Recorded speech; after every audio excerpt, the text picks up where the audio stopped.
Y'all ever seen Tyler the Creator live? Cause I have twice.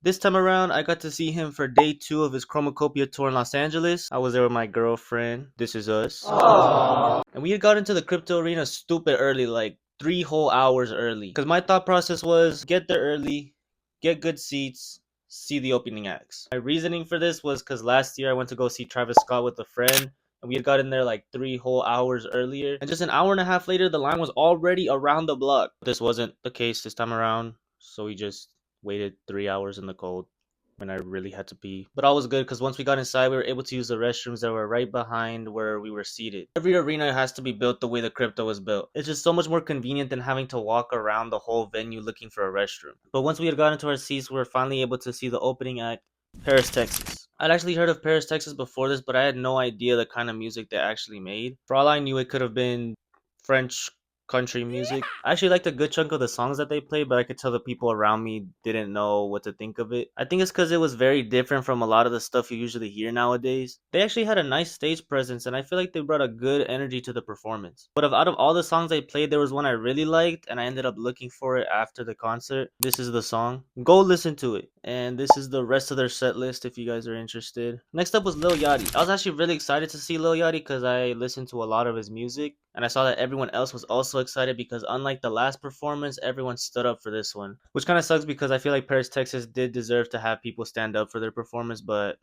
once Lil Yachty did come out to the stage, everyone went crazy for him, except me because I was trying to record and there was a big ass cable blocking my video. And then when I would try to record around the cable, he would just stand directly in front of it. It's almost like he knew when he didn't want me to get a video of him. I'm on to you, Lil Yachty. I had to keep passing my phone to my girl to get the good angles of everything. And on top of that, Yachty hardly acknowledged anyone else in the arena, and he was just performing for the people directly in front of him. Like half the videos I have of him are of his back because he would rarely turn around to look at anyone else but the people right in front of him. There was also a part of the show where he would ask for a moment of silence for Juice WRLD because the song he was about to perform was a Juice WRLD song. And apparently he does this every show. And for some reason, there's always people in the crowd just making noise and yelling during it. And unfortunately, my crowd was no different, and there was a few people yelling and whistling during it.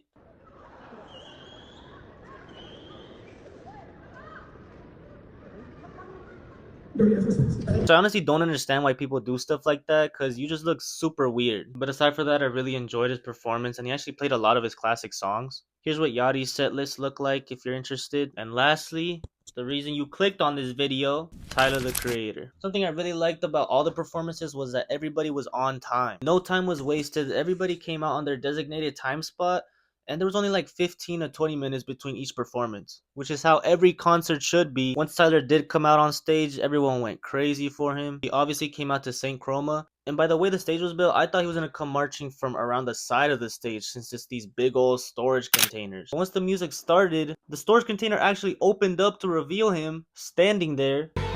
He's just standing there, menacingly! He started off the show by playing the first 8 songs off Chromacopia. And for Sticky, he got on top of this bridge stage thing that he lowered on top of the crowd. Well, above the crowd. Very like Kanye-esque. Old Kanye though. He was also like throwing dollar bills off the side of the stage. Then he proceeded to play Take Your Mask Off. Then he took his mask off.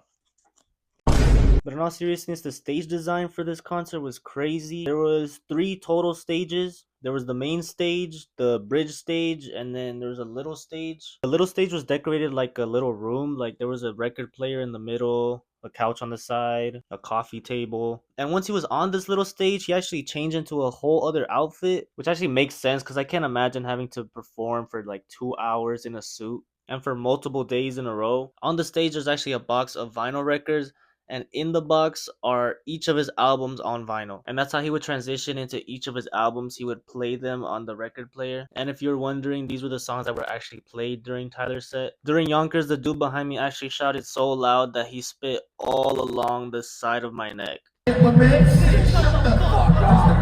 was pretty nasty, but I didn't say anything because he was in the moment. I understand. After a bunch of his older songs, he made his way back to the main stage where he performed some of my favorite songs like See You Again and New Magic Wand. He also played That Guy, which I was very excited for. My video is very shaky because I was dancing here. I know a lot of people don't like that song, but I do. I feel like Tyler the Creator always goes above and beyond for his shows, and this one's for sure no different. The pyrotechnics and the lights were done really well, and I feel like they brought the whole show together. I hope I can see him again one day, but I'm pretty sure after this tour he's gonna take a long break to be an actor. So who knows when he'll be on tour next? Afterwards, I paid $20 for 2 hot dogs.